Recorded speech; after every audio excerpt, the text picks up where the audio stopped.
Selahattin Demirtaş'ın tutukluluğundan bu kadar korkuyorsanız rehin almayacaksınız. Bakın, Selahattin Demirtaş'ın mecliste, alanda, sokakta siyaset yapma hali sizin korkunuzdu. Zindanda rehin olma hali kabusunuz olmuş. Bu ne korku? Niye mahkemeye çıkarmıyorsunuz?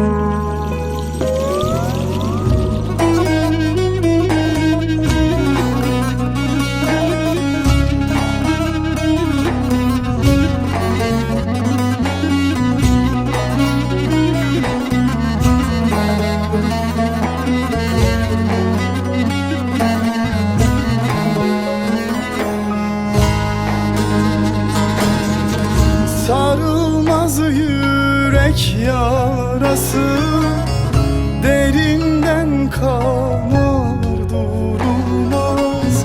Dur ben saram, dur ben dönem, sevdaya günah yazılmaz. Sarılmaz yürek yarası, derinden kanar durulmaz. Dur ben saram, dur ben ölem, sevdaya günah yazılmaz.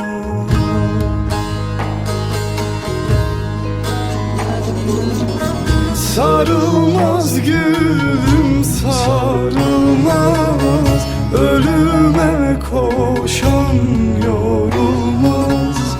Yaralarım bende sızlar, namerde merhem sorulmaz. Sarılmaz gülüm, sarılmaz, ölüme koşan yorulmaz. Yaralarım bende sızlar, namerde merhem sorulmaz.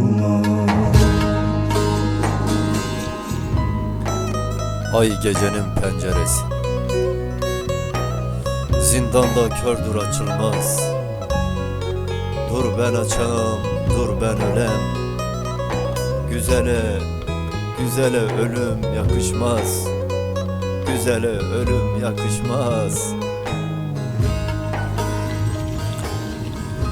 Sarılmaz gülüm, sarılmaz, ölüme koşan yorulmaz gülüm. Yaralarım bende sızlar, namerde merhem sorulmaz. Namerde merhem sorulmaz.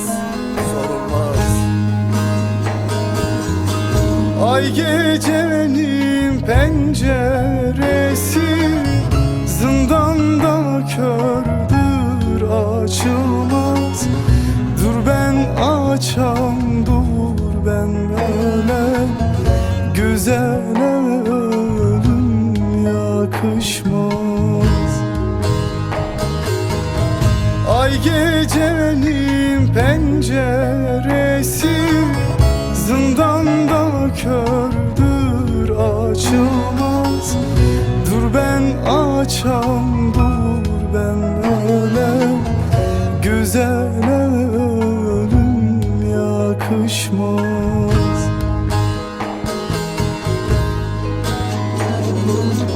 Sarılmaz gülüm, sarılmaz, ölüme koşan yorulmaz. Yaralarım bende sızlar, namerde merhem sorulmaz. Sarılmaz gülüm, sarılmaz, ölüme koşan yorulmaz. Yaralarım bende sızlar, namerde